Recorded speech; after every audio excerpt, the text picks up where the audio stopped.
la justice du monde, vous la connaissez. Tu as fait ça, tu t'attrapes ça. Œil pour œil, dent pour dent. Eh bien, en soi, on pourrait se dire que c'est juste. Et qui contesterait cette affaire? Eh bien, le Christ, il conteste cela.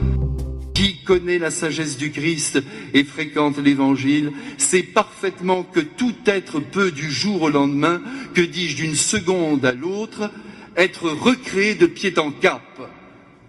Et plus encore avoir droit à la considération de Dieu, même s'il a un jour tué, même s'il a volé plusieurs jours, même s'il a fait n'importe quoi avec son corps, avec son âme, avec tout ce que vous voudrez pendant des années.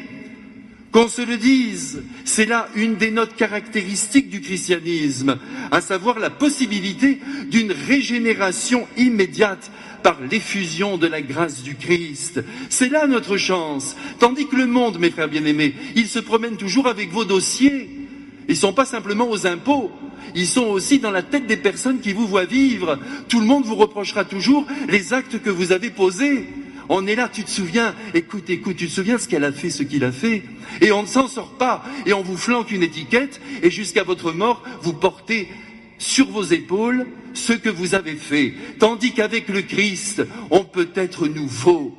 Mes frères bien-aimés, c'est d'ailleurs là l'intérêt de la confession. Beaucoup ne se confessent plus parce qu'ils ne comprennent plus cette grande grâce. Vous allez devant le prêtre qui est un pauvre type comme vous, mais qui a reçu les pouvoirs de Dieu. Vous demandez pardon, vous vous dégagez de tout ce qui obstrue votre cœur et qui vous attriste, et vous repartez. C'est ce que Jésus a voulu pour ses enfants baptisés que nous sommes. Jésus ne veut pas que nous traînions toute notre vie les actes passés, surtout que nous sommes tous des pauvres, y compris le prêtre qui vous parle. Et aujourd'hui, s'il y a d'ailleurs autour de nous tous ces désespoirs, toutes ces dépressions, c'est aussi parce que nous portons trop lourd et que le sac à dos de notre vie, nous ne le vidons jamais. Il faut le vider, mes frères.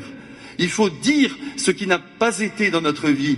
Et à partir de là, le soleil de Dieu vient de nouveau briller en nous. Mes frères bien-aimés, la justice du monde, vous la connaissez. Tu as fait ça, tu t'attrapes ça.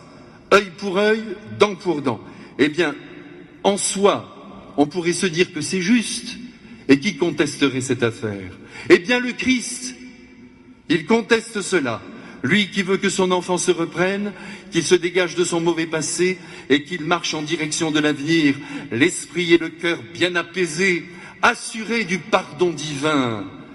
Et puis que voulez-vous, Dieu n'a pas le temps de compter tous nos péchés, il n'en sortirait pas.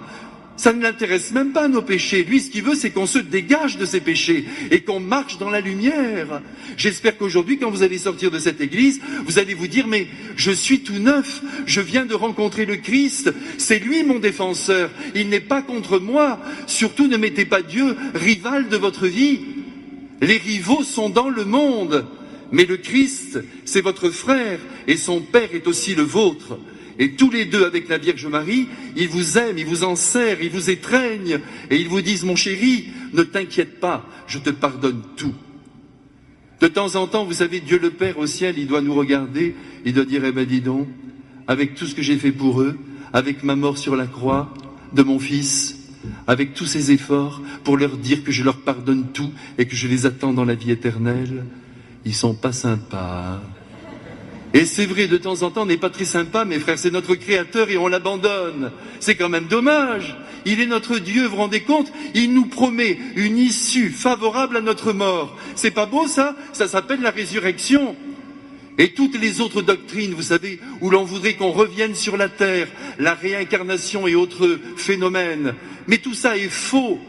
Parce que votre personne est unique, votre âme est unie à votre corps, vous êtes unique aux yeux de Dieu, votre âme ne peut pas rejoindre un autre corps. Dès l'instant de la mort, votre âme monte vers Dieu. La mienne aussi, rassurez-vous, on sera tous ensemble là-haut. Et là, mes frères bien-aimés, nous comprendrons à quel point notre propre vie était précieuse aux yeux de Dieu. Et c'est pourquoi ces 80 ans que nous vivons ici-bas, il faut déjà les vivre avec le Christ, avant qu'il ne nous ouvre ses bras et nous accueille dans son royaume éternel.